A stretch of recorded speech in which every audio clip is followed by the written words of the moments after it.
Introducing Zach Davis and Josh Anderson with the SoundMoney podcast.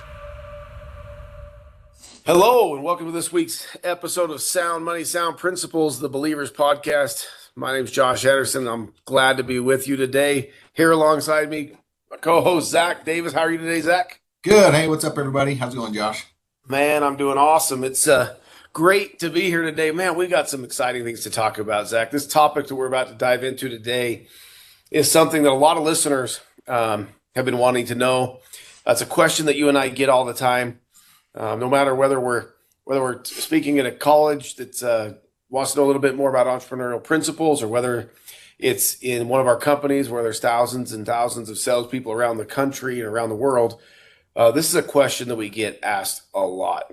And so we just decided to take this question and break it down into a podcast episode where hopefully the listeners can get some real value and insight into this topic. So we'll jump right in. The topic today, Zach, is what are the hard and the soft skills that make the biggest difference or make the transition from employee to entrepreneur, right? What are some of these principles, guiding principles? I notice I use the word hard and soft skills, right?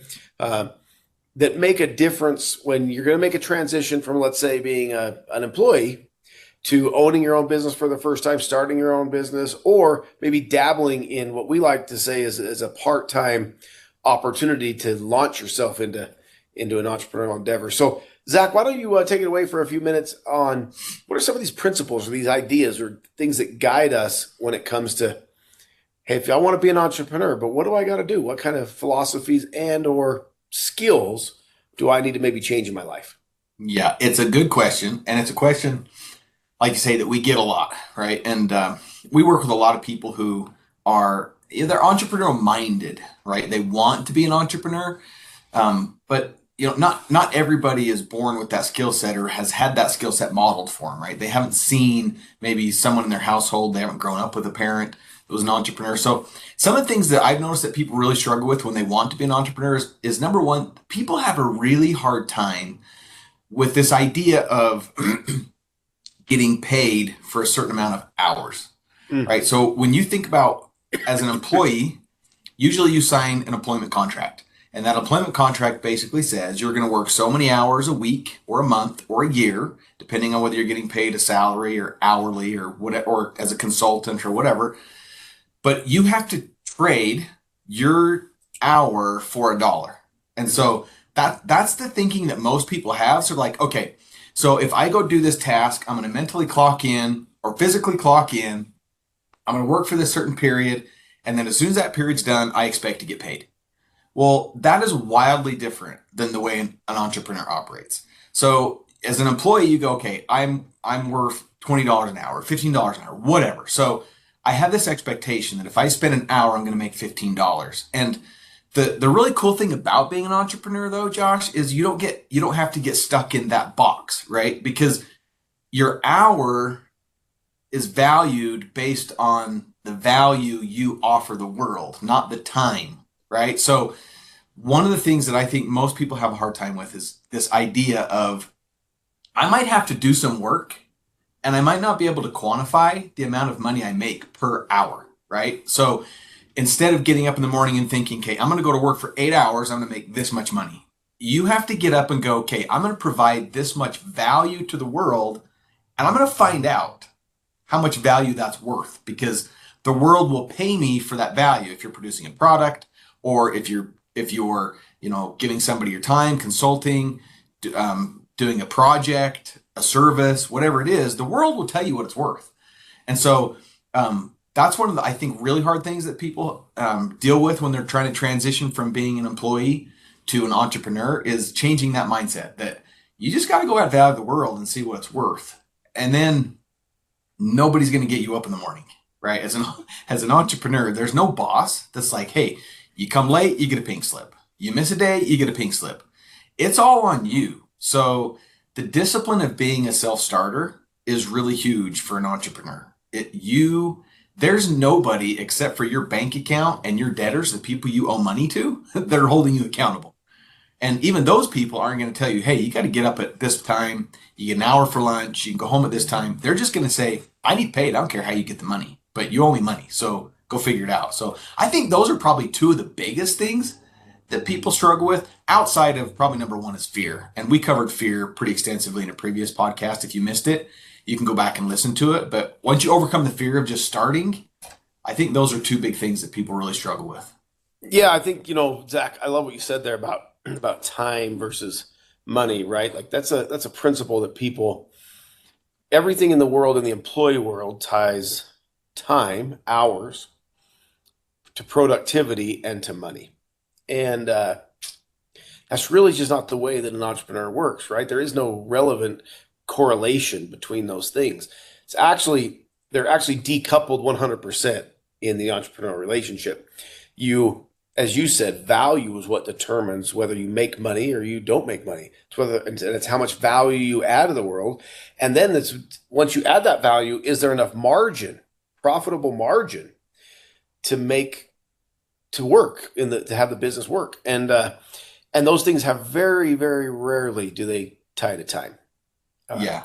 Well, and to give you an example, so when you think about an employee, right, they show up to work and they have this job list that they're supposed to get done. Now, they could not get the job list done or get the job list done. And for a period of time, it's probably not going to matter, right? They're still going to get paid until, if they don't do their job long enough or complete the project far out enough, then they may get fired. But they can ride that train for a long time of just like, you used the word productivity. So in the world that we operate in, if you wake up in the morning and you're like, hey, I have 1,000 unanswered emails, I need to clean out my email inbox. Do you get paid for cleaning out your email inbox? No. It does not make you money, right? That is not a productive part of being an entrepreneur. Now, it might be needed to help you be organized, but it doesn't make you money.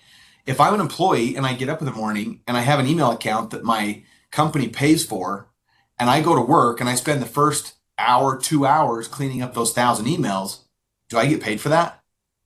Yes. You do. So that's the difference, right? It's like trying to learn what activities actually put money in your bank account versus what activity you're just burning time.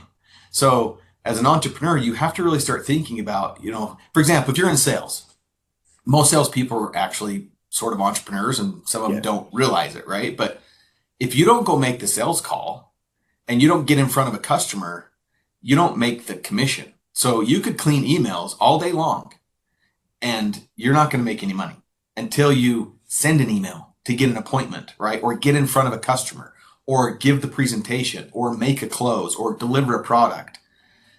As an employee, you could clean your emails for 5 days in a row and your boss might not know it for a while and you get paid for that, right? So that's sort of an example of the things that you have to start thinking about is what actually makes me money and what's just spending time. And Zach, I think, this idea of sales versus administration, right? I don't mean this to be adversarial, right? But that's how I see in most of all of our businesses, sales versus administration. They're at polar opposites usually from one another in the organization.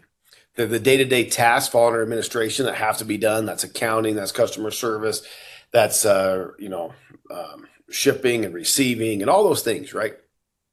And then there's sales, right? Without sales, there is no business in any business. And I'll just tell you a quick story. Like, I didn't ask for his permission, so I'm not going to say his name, but I have a family member who called me, really, really bright family member, one of my wife's family members, and extremely bright,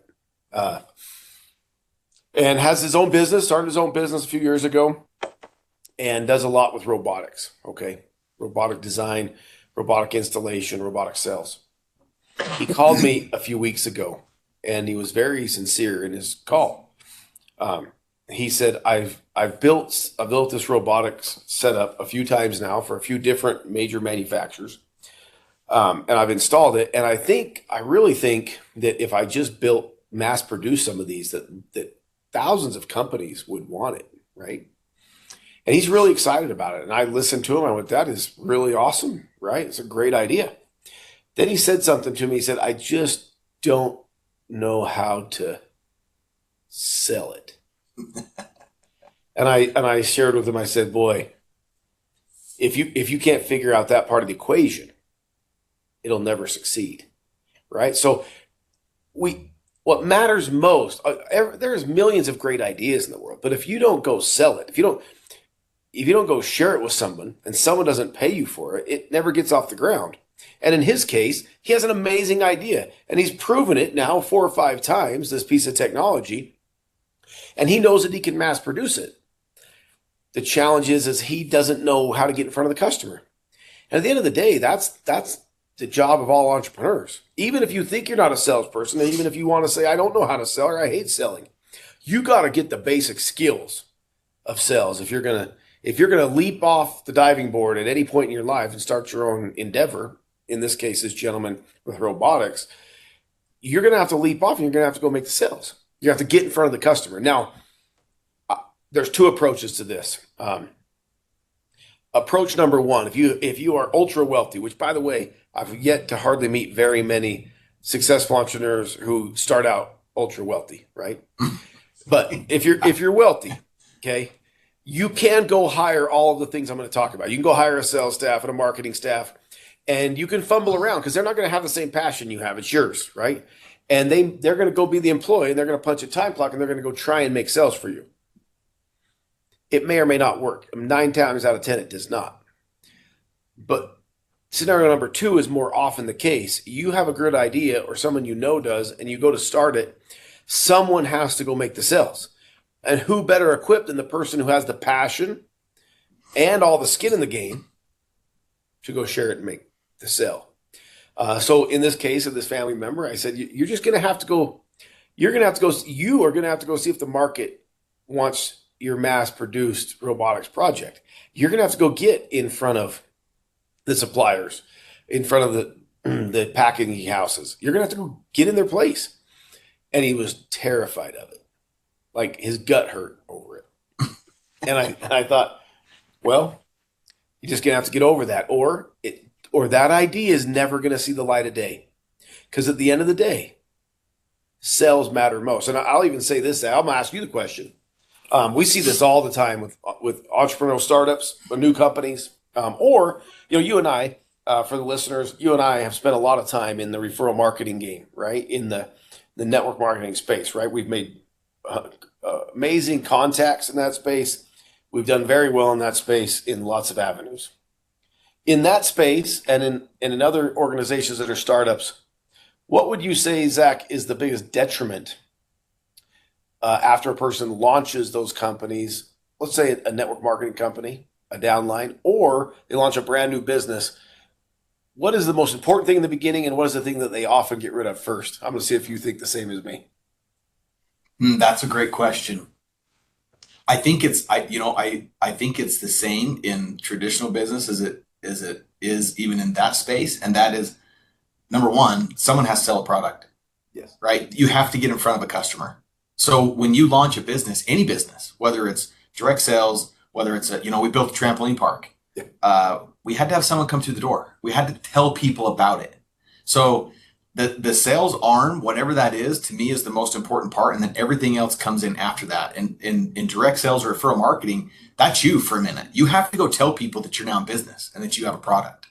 And if you ever stop telling people, your business is dead. You go into administrative mode or management mode, you don't have a business anymore, right? You always have to be bringing in a new customer. And it's the same whether you're selling parts at a parts store. It's the same whether you have a service company. It's the same whether you're renting heavy equipment. It just doesn't matter. And this is what's interesting, Josh. I'm glad our brainwaves are on the same loop there, because that's exactly what I was hoping you were going to say. And here's what is interesting to me.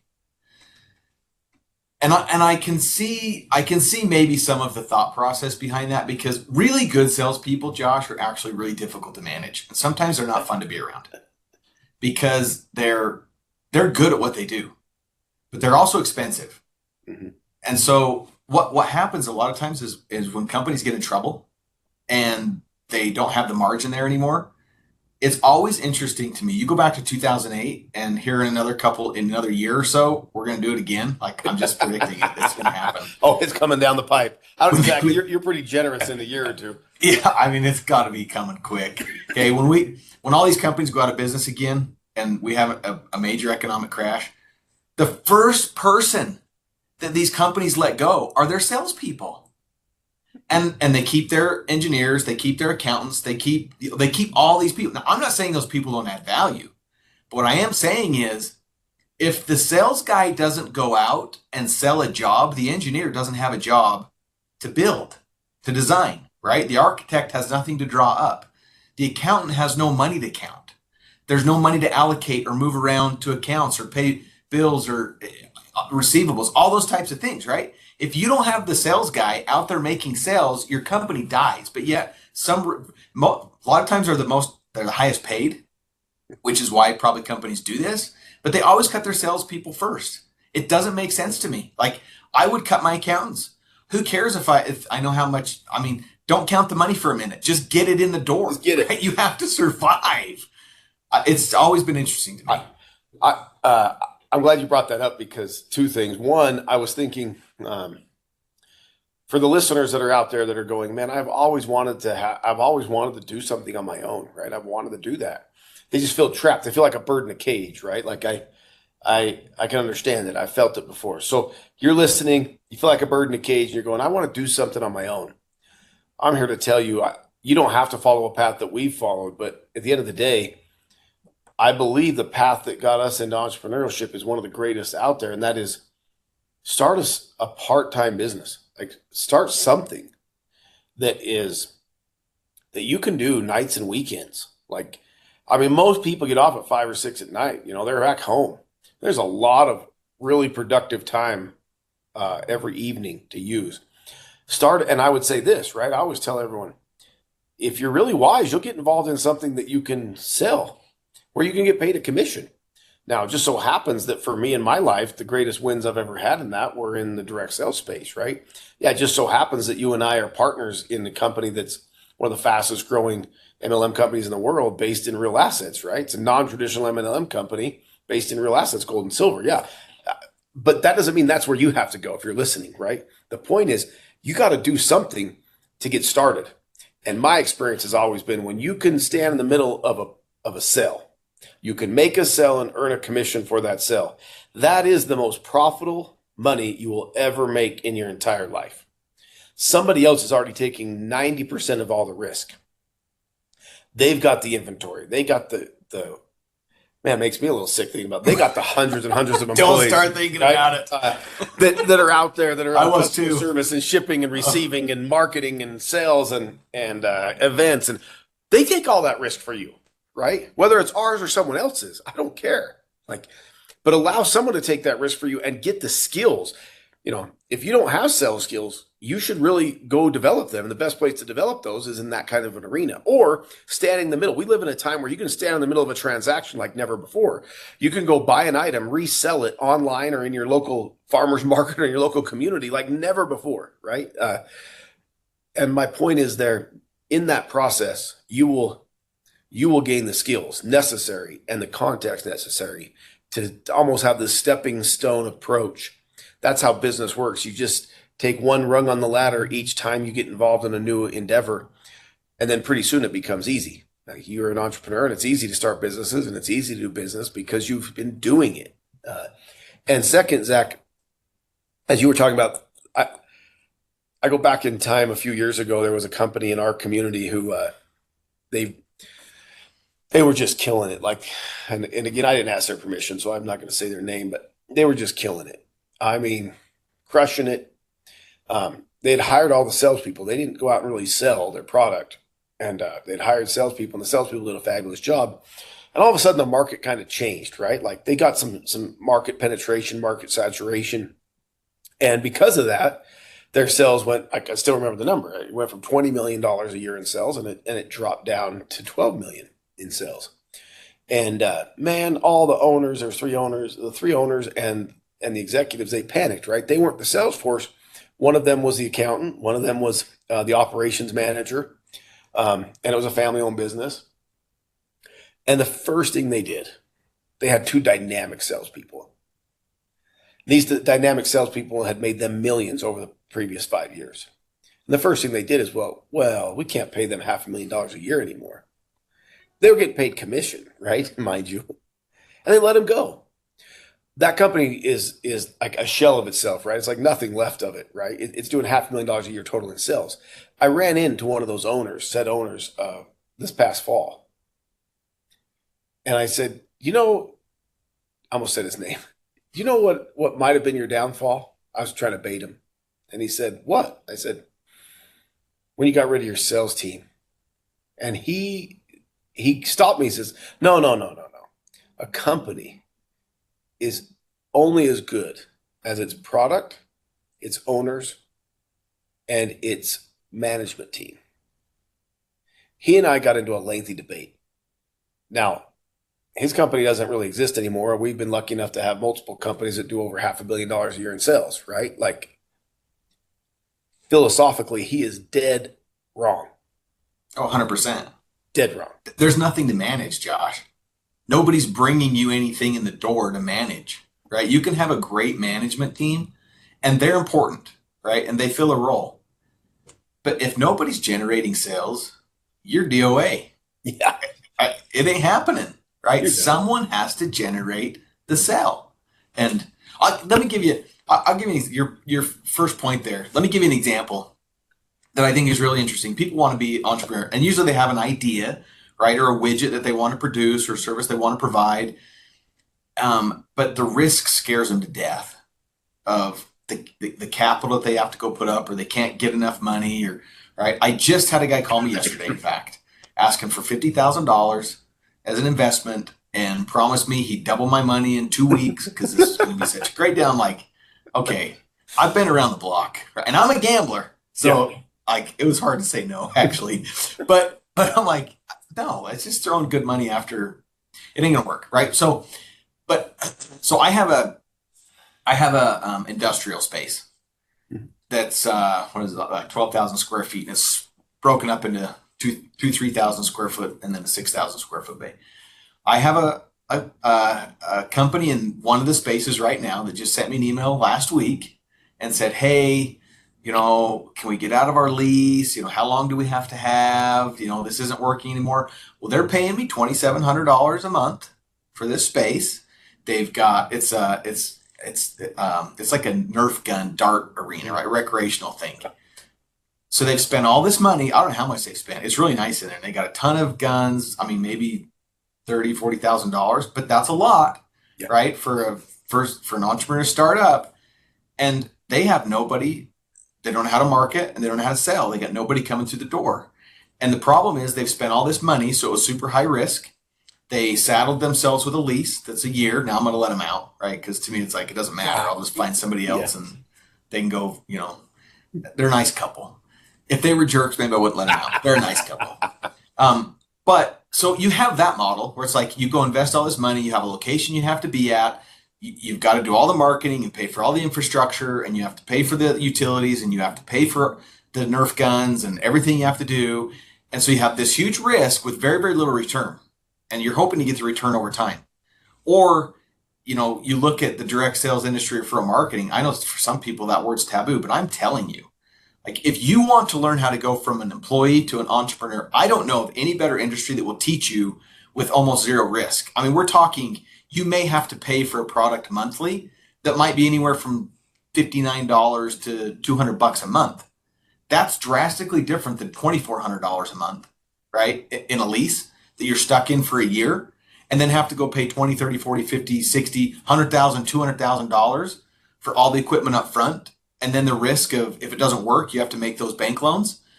And nobody's over there teaching them, right? Now, we've gone in and been like, hey, maybe do this on your Instagram, maybe reach out. We've been trying to help them be successful because I love to see people win. But nobody's teaching them. And when you jump into referral marketing, there's a business behind you that their number one objective is to help you become successful. So they build all the marketing stuff for you. They create a great product for you. They have all the videos and marketing materials, the sales training. like the conventions, all the things that you need, and it costs hardly anything. And you don't have to leave your job, right? These guys can only be open when they're not working, or they've got to not work and be open. And if they're not open, they're not making money. So it's like, I got to leave my job to open the store. In this business, I mean, if you find a product that you love and a company that you can relate with, go out and learn how to sell, right? Because it is the skill that will bless your life the most in anything that you do. Now, I know, Zach, as we close out today's podcast, I know that a lot of people, when they started listening to this podcast, thought I'm going to get the secret sauce to making the leap from employee to entrepreneur. And they didn't want to hear that the secret sauce is develop sales skills. They didn't want to hear that. They didn't want to hear that. What they wanted to hear was that it's super easy, and here's the 10-step program, and here's the 3 steps that are guaranteed success. And I'm here to tell you that everything that you see online that promises you easy, fast, simple results is a scam. 100%. Right? That's just the reality. The skill that you need to develop the most is how to share and how to sell. Now, you may say, I can't sell, but I surely know that you can learn how to share. And so, well, hey, real quick. Most of the people listening to this probably are married. If you're married, you had to sell.